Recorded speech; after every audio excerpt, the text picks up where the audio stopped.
People often make regrettable decisions while intoxicated, like entering unfavorable contracts.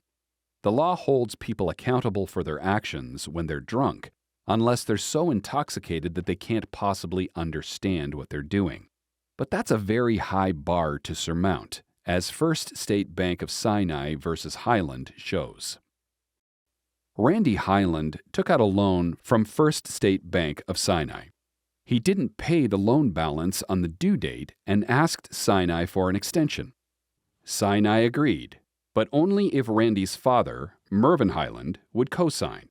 So, on October 21st or 22nd of 1981, Randy took the promissory note to Mervin, who signed it. When the loan came due the following April, Randy again failed to pay, and Sinai sent a past due notice to Randy and Mervin.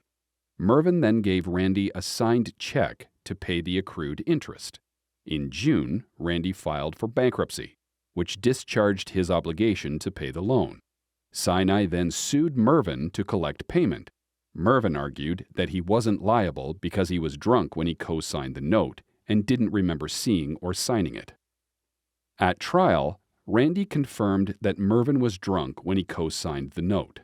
The evidence also established that Mervin was involuntarily committed to hospitals due to his alcohol abuse for 2 brief periods in 1981, once in September and again in November. But during the month of October, Mervin drove independently, purchased farm goods with personal checks, worked on his farm, sold grain, and took out his own loan from Sinai, which he paid 2 months later. Ultimately, the trial court declared the note void, finding that Mervin was incompetent at the time of co-signing because he was too drunk to know what he was doing. Sinai appealed to the South Dakota Supreme Court.